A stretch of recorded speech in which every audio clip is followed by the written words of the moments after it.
is casting votes. Casting votes. Earlier, people used to cast their votes by putting stamp on the ballot paper. Now, earlier, and few years back, people used to cast their vote by putting stamps on a ballot paper. Ballot paper is a kind of slip of paper used for registering people's vote. वो जो bill rate paper था, उस bill rate paper पे stamp लगाया जाता था उस person के नाम का जिसे वो वोट दिए देना चाहते हैं, राइट। इस तरीके से वोट दिए जाते थे। But today the process has been simplified with the introduction of electronic voting machine.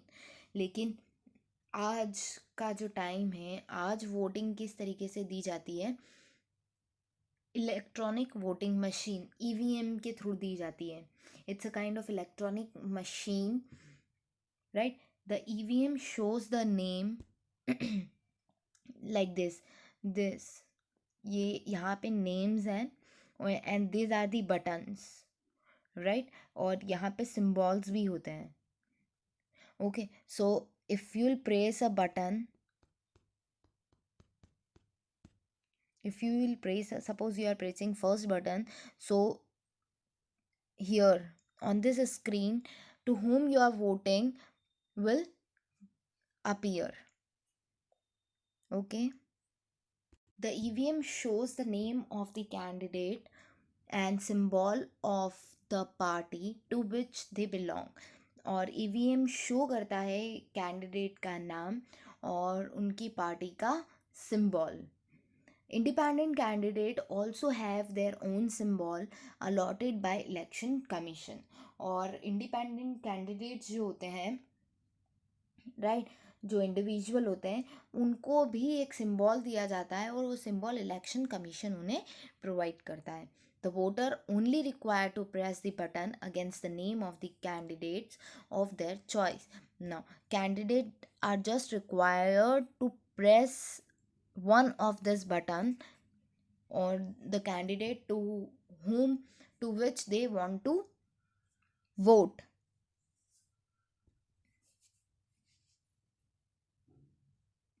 After voting process is over, the ballot box or EVMs are sealed and kept in a safe custody. और जैसी voting process ख़त्म हो जाती है, ये ballot box जो है या ये जो ईवीएम है ये सील कर दिया जाता है और इसे एक सेफ कस्टडी में रख दिया जाता है। On a particular day fixed by election commission they are open, और ये फिर एक पर्टिकुलर डे पर इसे खोला जाता है जो डेट इलेक्शन कमीशन बताता है, उस डेट पर इस बॉक्स को खोला जाता है। देन द वोट्स आर और for each candidates are then counted, और फिर उसके बाद वोट्स की काउंटिंग की जाती है, राइट। सिंगल कैंडिडेट के लिए जो वोट्स हैं उसे काउंट किया जाता है। The candidate getting the maximum vote in each constituency is declared elected, और फिर हर कॉन्स्टिट्यूएंसी में जिनको मैक्सिमम वोट्स मिले हैं वो इलेक्टेड हो जाते हैं। कॉन्स्टिट्यूएंसी क्या होती है? इलेक्शन के लिए किसी भी कंट्री और स्टेट को डिफरेंट डिविजन्स या डिफरेंट एरियाज़ में डिवाइड किया जाता है और उन एरियाज़ को कॉन्स्टिट्यूएंसी कहते हैं। तो the candidate getting maximum vote in a each constituency, her constituency में एक कैंडिडेट को खड़ा किया जाता है, मतलब पार्टीज कैंडिडेट्स को खड़ा करती है, उसमें जो पर्सन को मैक्सिमम वोट मिलते हैं उसे कहते हैं elected person, right? The party whose maximum candidates are elected becomes the ruling party, और वो पार्टी जिससे वो कैंडिडेट बिलोंग करता है, राइट। सपोज एक कैंडिडेट को मैक्सिमम वोट्स मिले और वो एक पर्टिकुलर पार्टी से बिलोंग करता है, तो उस पार्टी को क्या बोलेंगे? Ruling party, right. Now, importance of election. Elections are the means of expression of public will, और इलेक्शन क्या है? एक ऐसा मीन है, एक ऐसा सोर्स है जिसके कारण लोगों की जो थॉट्स हैं, जो उनकी विलिंगनेस है, वो एक्सप्रेस होती है. Second is by electing candidate of their choice, people participate in the governance of their country.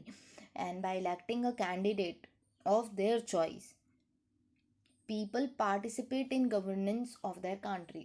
और लोग उसकी गवर्नेंस में, उसकी जो प्रोसेस है उसमें पार्ट लेते हैं, उस कंट्री की गवर्नेंस या उसका जो पॉलिटिकल सिस्टम है उसमें पार्ट लेते हैं by electing a candidate.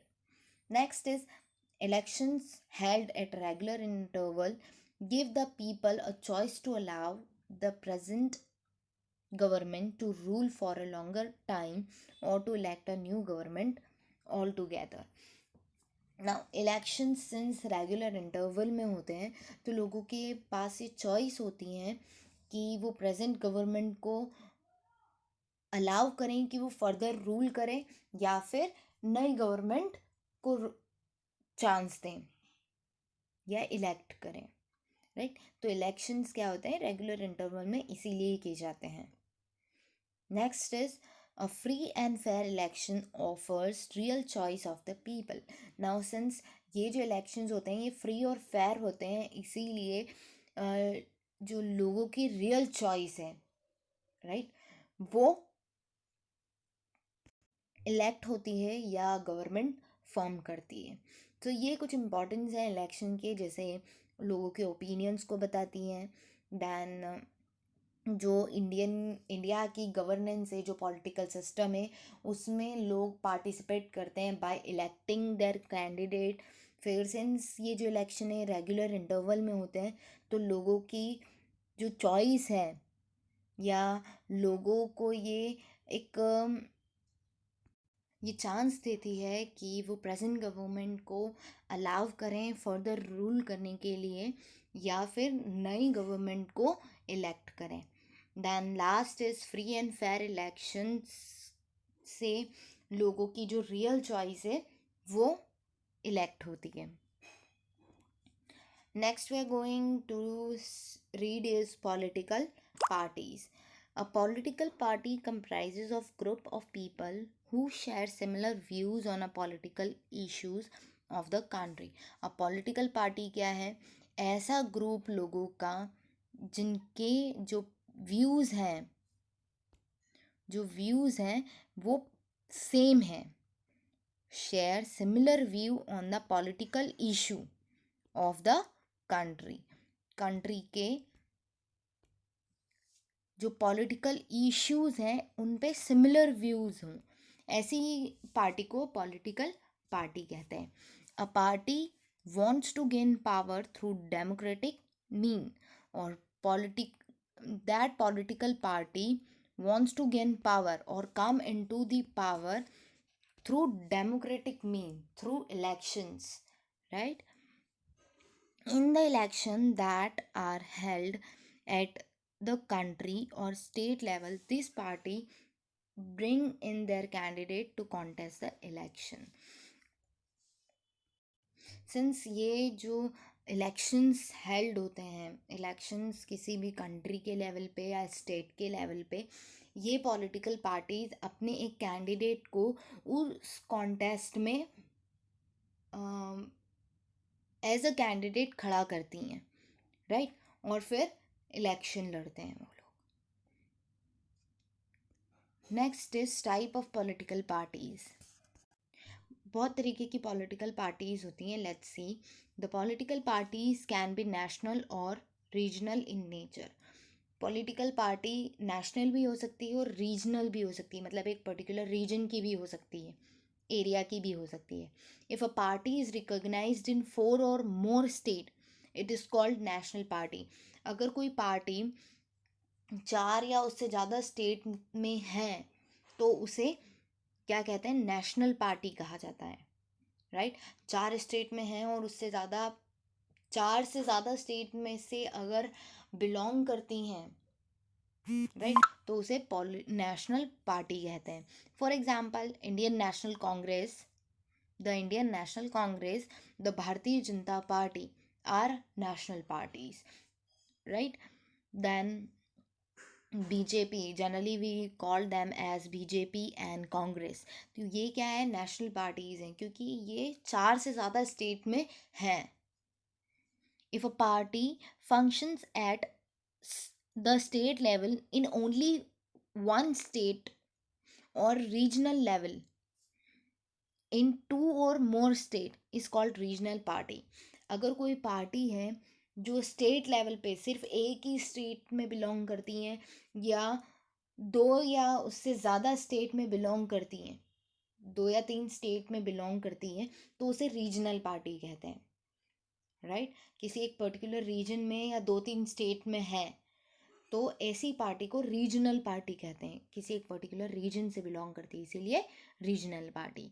Some example of regional parties are the Telugu Desam of Andhra Pradesh, the All India Anna Dravida Munnetra Kazhagam of Tamil Nadu and Shiromani Akali Dal of Punjab. तो ये कुछ रीजनल पार्टीज हैं, उसके एग्जाम्पल्स हैं। Then next is symbols. Each political party has a party symbol approved by election commission. हर political party का अपना एक सिंबल होता है जो इलेक्शन कमीशन अप्रूव करता है। For example, the hand is a symbol of Congress party and the lotus is the example of भारतीय जनता पार्टी। इसका एग्जाम्पल है, right, the symbol helps in identification of the people even by people who can neither read nor right. अब ये जो symbol है ये help करता है आइडेंटिफाई करने में वो उन लोगों को जो ना ही रीड कर पाते हैं और ना ही लिख पाते हैं। ऐसे लोग सिंबल देखकर उस पर्टिकुलर पार्टी को वोट दे सकते हैं। ये इसके बेनिफिट्स हैं। It also helps to avoid confusion in two parties having similar sounding names. और ये अवॉइड करता है कन्फ्यूजन, जैसे 2 पार्टीज हैं और दोनों का अगर साउंड सेम है, दोनों का प्रोनाउंसिएशन सेम है, तो कन्फ्यूजन क्रिएट होगा। तो इससे बेटर है कि उनको एक सिंबल दे दिया जाए ताकि लोग सिंबल देखकर वोट दे दें। तो इसीलिए सिंबल भी ज़रूरी है। So importance of political party का इम्पॉर्टेंस देख रहे हैं हम। Political party provide choices to the people for electing their representatives. Political parties क्या करती हैं, चॉइस देती हैं लोगों को कि वो अपने रिप्रेजेंटेटिव को इलेक्ट कर सके, अपने चॉइस के रिप्रेजेंटेटिव को इलेक्ट कर लें। Then political party help in shaping public opinion through public meeting, posters, speeches, etc. और पॉलिटिकल पार्टीज क्या करती हैं, लोगों के ओपिनियन फ्रेम करती हैं, लोगों को अपने थॉट्स बताती हैं पब्लिक मीटिंग्स के थ्रू, पोस्टर्स, स्पीच, इन सब के through, right. They unite and integrate different sections of society as they draw member from all the sections. और ये सिंस पॉलिटिकल पार्टी के जो मेंबर्स होते हैं वो डिफरेंट सेक्शंस, हमारी सोसाइटी के डिफरेंट सेक्शन से बिलोंग करते हैं, राइट। तो ये सभी लोगों को यूनाइट और इंटीग्रेट करती हैं, सभी को जोड़ के रखती हैं। As the opposition party, they criticize the policies of the government, forcing the government to work for the welfare of the people। और वहीं जो अपोजिशन पार्टी होती है, मतलब एक होती है रूलिंग पार्टी, दूसरी होती है अपोजिशन। रूलिंग पार्टी जो रूल करती है, राइट, जो इलेक्शंस में जीत जाती है, और अपोजिंग पार्टी वो पार्टी जो इलेक्शन में हार जाती है, अपोज करती है, राइट। तो ये अपोजिंग पार्टीज गवर्नमेंट की पॉलिसीज को क्या करती है, क्रिटिसाइज करती है, उसमें ड्रॉबैक्स निकालती हैं ताकि वो बेटर तरीके से गवर्नमेंट या लोगों का वेलफेयर हो सके, कर सके। तो इसीलिए पॉलिटिकल पार्टीज ज़रूरी हैं। The last one is coalition government. The political party that gets the maximum number of votes in the election is known as majority party। वो पॉलिटिकल पार्टी जिसमें maximum number of votes election में मिले हैं किसी party को, तो वो party क्या कहलाती है, majority party. It becomes the ruling party, और फिर वो मेजोरिटी पार्टी क्या बन जाती है, रूलिंग पार्टी बन जाती है. On the other elected members of house are called the opposition. और उसके अलावा जो डिफरेंट इलेक्टेड मेंबर्स हैं उस हाउस के या उस इलेक्शन में जो हेल्ड हुए हैं, उन्हें अपोजिशन कहा जाता है. Generally the party with a majority of votes form the government. और जनरली वो पार्टी जिसमें मेजॉरिटी ऑफ वोट मिले हैं वो गवर्नमेंट फॉर्म करती है. But there are also situation when no party gets a clear cut majority. लेकिन ऐसी भी सिचुएशन हो सकती है कि दो गवर्नमेंट टाई हो जाए या किसी को मेजॉरिटी ना मिले. Right? In such situation, the government is formed by an alliance of two or more political party. और उस सिचुएशन में दो या तीन पॉलिटिकल पार्टी क्या हो जाती हैं, अलायंस फॉर्म कर लेती है, ग्रुप फॉर्म कर लेती हैं, अपनी वोट्स को ऐड कर लेती हैं, और फिर उनके पास मैक्सिमम वोट हो जाते हैं तो वो गवर्नमेंट फॉर्म कर सकती हैं. Such a government is known as coalition government. और ऐसी गवर्नमेंट जो अलाइंस से फॉर्म होती है, ग्रुप से फॉर्म होती है, राइट, दो या दो से ज़्यादा पार्टीज जब मर्ज हो जाती हैं या बोल सकते हैं ग्रुप फॉर्म कर लेती हैं और गवर्नमेंट फॉर्म करती हैं, ऐसी गवर्नमेंट को कोलेशन गवर्नमेंट कहते हैं. In a coalition government, decision regarding the state or country cannot be taken by any individual party. और coalition government में कोई individual party decision नहीं ले सकती है. वो सारी parties decision लेगी जिन्होंने alliance form किया है, group form किया है. All the parties of coalition have to be consulted before arriving at the decision. This creates a difficult situation as all opinions have to be taken into consideration. और इसके कारण बहुत difficult situation हो जाती है क्योंकि सभी के ओपिनियन को कंसिडर करना ज़रूरी हो जाता है, सारी पार्टीज़ के ओपिनियन को कंसिडर करना ज़रूरी हो जाता है. In the recent time, coalition government has become a common phenomena, but at the center and state level. अब रिसेंट टाइम में ये जो कोलिशन गवर्नमेंट है ये एक कॉमन फिनोमिना है, कॉमन प्रोसेस है जो लोग अडॉप्ट करते हैं, जो गवर्नमेंट फॉर्म करने में एक इम्पॉर्टेंट रोल प्ले करती हैं. लेकिन ये जो कोलिशन गवर्नमेंट है ये सिर्फ सेंट्रल लेवल और स्टेट लेवल पर ही होती है.